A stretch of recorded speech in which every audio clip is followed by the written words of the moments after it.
संध्या के मन में एक बार काम भाव आ गया था, इसलिए उस आदमी ने यह निश्चय किया कि वैदिक मार्ग के अनुसार मैं अग्नि में अपने शरीर की आहुति दे दूंगी। आज से इस भूतल पर कोई भी देहधारी उत्पन्न होते ही काम भाव से युक्त न हो, इसके लिए मैं कठोर तपस्या करके मर्यादा स्थापित करूंगी। तरुणावस्था से पूर्व किसी पर भी काम का प्रभाव नहीं पड़ेगा, ऐसी सीमा निर्धारित करूंगी। इसके बाद इस जीवन को त्याग दूंगी। मन ही मन ऐसा विचार करके संध्या चंद्रभाग नामक एक श्रेष्ठ पर्वत पर चली गई, जहाँ से चंद्रभागा नदी का प्रादुर्भाव हुआ है। मन में तपस्या का दृढ़ निश्चय ले संध्या को श्रेष्ठ पर्वत पर गई हुई जानकर मैंने अपने समीप बैठे हुए वेद वेदांगों के पारंगत विद्वान सर्वज्ञ जितात्मा एवं ज्ञान योगी पुत्र वशिष्ठ से कहा, बेटा वशिष्ठ, मनस्विनी संध्या तपस्या की अभिलाषा से चंद्रभाग नामक पर्वत पर गई है। तुम जाओ और उसे विधिपूर्वक दीक्षा दो।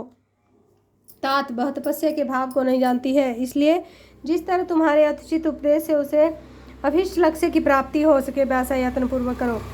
नाथ बोले, मैंने दयापूर्वक जब वशिष्ठ को इस प्रकार आज्ञा दी, तब वे जो आज्ञा कहकर यह एक तेजस्वी ब्रह्मचारी के रूप में संध्या के पास गए। चंद्रभाग पर्वत पर एक देव सरोवर है जो जला संयोजित गुणों से परिपूर्ण हो मानसरोवर के समान शोभा पाता है। वशिष्ठ ने उस सरोवर को देखा और उसके तट पर बैठी हुई संध्या ने भी दृष्टिपात किया। कमलों से प्रकाशित होने वाला वह सरोवर तट पर बैठी हुई संध्या से उपलक्षित हो उसी तरह से शोभित हो रहा था जैसे प्रदोष काल में उदित हुए चंद्रमा नक्षत्रों से युक्त आकाश शोभा पाता है। सुंदर भाव वाली संध्या को वहां बैठी देख मुनि ने कौतूहल पूर्वक उस बृहलोहित नाम वाले सरोवर को अच्छी तरह देखा। उसी प्रकार भूत पर्वत के शिखर से दक्षिण समुद्र की ओर जाती चंद्रभागा नदी का भी उन्हें दर्शन हो गया। जैसे गंगा हिमालय से निकलकर समुद्र की ओर जाती है, उसी प्रकार चंद्रभाग के पश्चिम शिखर का भेदन करके वह नदी समुद्र की ओर जा रही थी। उस चंद्रभाग पर्वत पर बृहलोहित सरोवर के किनारे बैठी हुई संध्या को देखकर वशिष्ठ जी ने आदरपूर्वक पूछा।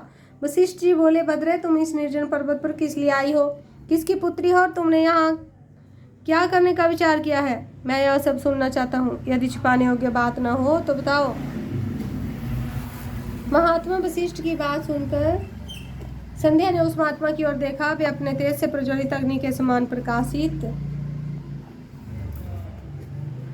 हो रहे थे। उन्हें देखकर ऐसा जान पड़ता था मानो ब्रह्मचार्य देह धारण करके आ गया हो।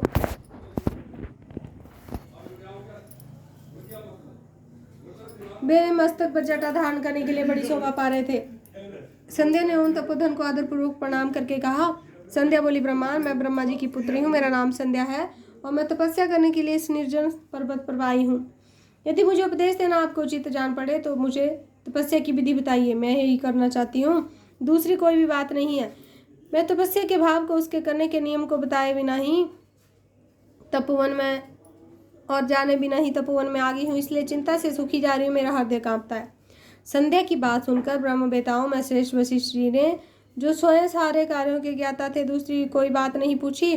वह मन ही मन निश्चय ही तपस्या का मन कर चुकी है, उसके लिए अत्यंत उद्यमशील थी। उस समय वशिष्ठ ने मन से भक्त वत्सल भगवान शंकर का स्मरण करके इस प्रकार कहा। वशिष्ठ जी बोले, सुवानने, जो सबसे महान और उत्कृष्ट तेज है, जो उत्तम और महान तप है और जो सबके परमाराध्य परमात्मा है, उन भगवान शंभु को तुम हृदय में धारण करो, जो अकेले ही धर्म, अर्थ, काम और मोक्ष के आदि कारण है। उन त्रिलोकी के आदि स्रष्टा द्वितीय पुरुषोत्तम शिव का भजन करो। आगे बताए जाने वाले मंत्र से देवेश्वर शंभु की आराधना करो, उससे तुम्हें सब कुछ मिल जाएगा, इसमें संशय नहीं है। ओम नमः शंकराय ओम, इस मंत्र का निरंतर जप करके मौन तपस्या आरंभ करो और मैं जो नियम बताता हूँ उन्हें सुनो। तुम्हें मौन रहकर स्नान करना होगा। मौलानंबनम पूर्वक ही महादेव जी की पूजा करनी होगी। प्रथम 2 बार छठे समय में तुम केवल जल का पूर्ण आहार कर सकती हो। जब तीसरी बार छठा समय आए तब केवल उपवास किया करो। इस तरह तपस्या की सात्विक छठे काल में जलाहार और उपवास की क्रिया होती रहेगी। देवी इस प्रकार की जाने वाली मौन तपस्या ब्रह्मचार्य का फल देने वाली और संपूर्ण विश्व मनोरथों को प्रदान करने वाली होती है। यह सत्य है, इसमें संशय नहीं है। इसमें अपने चित्त में ऐसा शुभ उद्देश्य देकर इच्छानुसार शंकर जी का चिंतन करो। वे प्रसन्न होने पर तुम्हें अवश्य विष्ट फल प्रदान करेंगे। इस तरह संध्या को तपस्या करने की विधि का उपदेश है। देखकर मुनि वशिष्ठ यथोचित रूप से उसे विदा ले वहीं अंतर ध्यान हो गए। बोली बोला हाथ की जय।